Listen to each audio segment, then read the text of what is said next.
এখন মার্কেটে আলু খুব সস্তা। আলু দিয়ে যদি বিভিন্ন রকমের পদ তৈরি করে না খেতে পারি তাহলে কিন্তু আফসোস থেকেই যাবে। আলু দিয়ে বিভিন্ন ধরনের কিন্তু বিভিন্ন মুখরোচক জিনিস তৈরি করা হয়, যেগুলো কিন্তু অনেক সুস্বাদু হয়, দেখতেও যেমন সুন্দর হয় তেমন খেতেও সুন্দর হয়। আর এটার আওয়াজ শুনেই বুঝতে পারছেন যে এটা কতটা ক্রিস্পি হয়েছে, আর দেখেই বুঝতে পারছেন যে কতটা লোভনীয় হয়েছে। আসসালামু আলাইকুম বন্ধুরা, কেমন আছেন সবাই? আশা করি সবাই ভালো আছেন, সুস্থ আছেন। আলহামদুলিল্লাহ আমরাও খুব ভালো আছি, সুস্থ আছি। সোনালী রান্নাঘর অ্যান্ড ব্লগ চ্যানেলে আপনাদের প্রত্যেককে স্বাগত জানাই। আজকাল আমার এই রেসিপি হচ্ছে সামান্য কিছু চালের গুঁড়ি দিয়ে আলুর এই মোচমোচে একদম আলুর চিপস রেসিপি।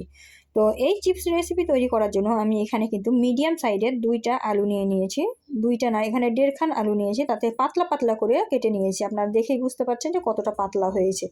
তারপরে কিন্তু এটাকে ধুয়ে পরিষ্কার করে নিয়েছি একদম জল ঝরিয়ে। আর এদিকে কিন্তু আমি চালের গুঁড়ি নিয়ে আমি সামান্য পরিমাণে হলুদ গুঁড়ো দিয়ে দিলাম। আপনারা চাইলে কিন্তু এখানে ফুড কালারও দিয়ে দিতে পারেন, যেটাকে বাসন্তী রং বলে, সেটাও দিয়ে দিতে পারেন, তাহলে কালারটা সুন্দর আসবে। আমার কিন্তু হলুদেই কালারটা সুন্দর এসেছিলো। আর আমি দিয়ে দিলাম স্বাদ মতো লবণ।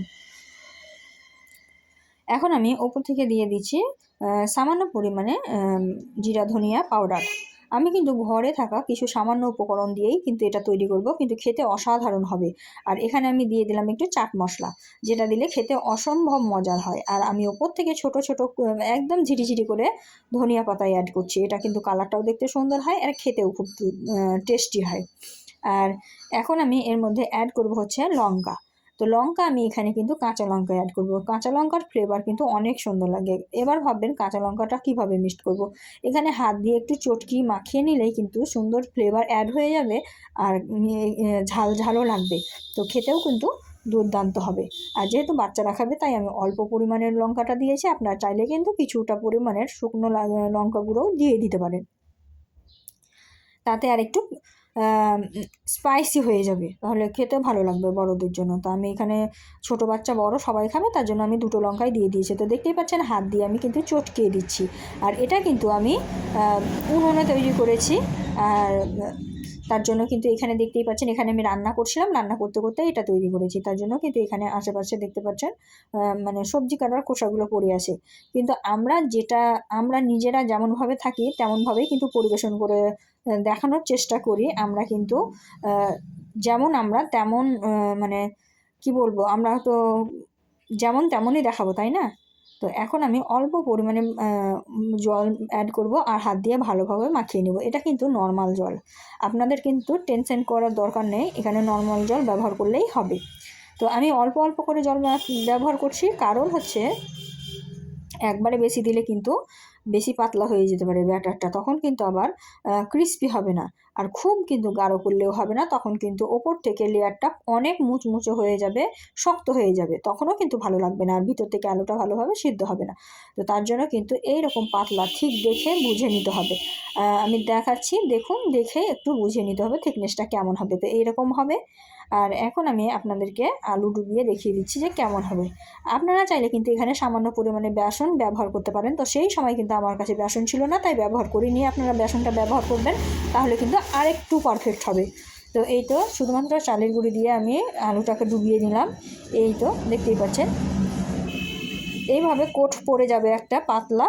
তো কোট পড়ে গেছে, আমি এখন এটাকে কিন্তু ভালোভাবে ডুবিয়ে তেলের মধ্যে দিয়ে দিব। তো আমি আগে থেকেই তেল দিয়ে দিয়েছি, তেলটা কিন্তু বেশ গরম হয়ে গেছে, দেখতেই পাচ্ছেন। তো এটা কিন্তু সরষের তেলে আমি ভাজবো। তো তেলটা সুন্দরভাবে গরম করে নিয়েছি। আমি একে একে কিন্তু সমস্ত দিব না, যত কটা হবে একসঙ্গে তত কটাই দিব। তো দেখতেই পাচ্ছেন দেওয়ার সঙ্গে সঙ্গে কত সুন্দর একদম ফুটতে শুরু করেছে। আর এরকম গরম তেলেই কিন্তু দিবেন, না হলে কিন্তু ছেড়ে যাবে, চালের গুঁড়িগুলো ছেড়ে যাবে, তখন কিন্তু আলুটা চিপসটা অত ক্রিস্পি হবে না, ভালো লাগবে না। তো এই তো একে একে আমি দিয়ে দিচ্ছি। দেখুন, এক হাতে ক্যামেরা দিয়ে ধরে দিতে অনেক অসুবিধা হয়, কিন্তু কিছু করার নেই। যে যতদিন স্ট্যান্ড কিনিনি ততদিন আমার বন্ধুদেরকে কিন্তু এরকমই ভিডিও দেখতে হবে। ইনশাআল্লাহ আপনাদের ভালোবাসা পেলে অবশ্যই আমি একদিন সুন্দর স্ট্যান্ড কিনে সুন্দর ভিডিও তৈরি করে আপনাদের কাছে উপস্থাপন করব।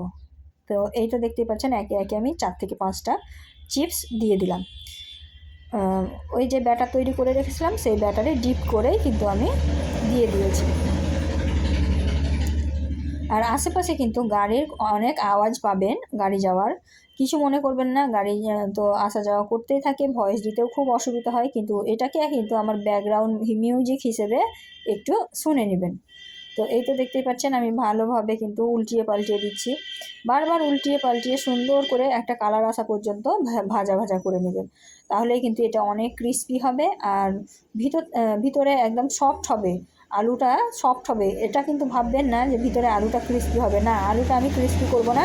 ভিতরে আলুটা শুধু সিদ্ধ হবে, নরম নরম থাকবে, আর ওপরে আটার যে কোটটা আছে সেটা অনেক ক্রিস্পি হবে। তাহলেই কিন্তু এটা আসল মজা পাবেন, আসল টেস্ট পাবেন। তো এই তো দেখতেই পাচ্ছেন আমি কিন্তু একটা সুন্দর কালার আসার পর্যন্ত সুন্দরভাবে ভেজে নিচ্ছি, ভেজে তুলে নিয়েছি, নিয়ে আমি একটা থালার মধ্যে রেখে দিয়েছি। তো দেখুন আমি আবারও দ্বিতীয় ধাপে তুলে নিয়েছি, একইভাবে ভেজে তুলে নিয়েছি দেখুন। আর এখন আমি আবার থালার মধ্যে রেখে দিচ্ছি। দেখুন কত সুন্দর কালার আসছে আর কত সুন্দরভাবে ভাজা হচ্ছে। তো এই তো থালার মধ্যে আবারও রেখে দিলাম। একইভাবে একই ধাপে ধাপে ধাপে আমি কিন্তু সবগুলো ভেজে নিয়েছি, সবগুলো আলুর চিপস আমি রেডি করে নিয়েছি। এখন আমি আপনাদেরকে একটা প্লেটে পরিবেশন করে দেখাচ্ছি। এটা আওয়াজ শুনলেই বুঝতে পারবেন যে এটা কতটা ক্রিস্পি হয়েছে, আর দেখে কালার দেখে রং দেখে বুঝতে পারবেন যে কতটা সুন্দর হয়েছে কালারটা, তাহলে খেতে কতটা মজার হতে পারে। তো এই রেসিপিটা না তৈরি করলে বুঝতে পারবেন না যে কতটা মজার হতে পারে।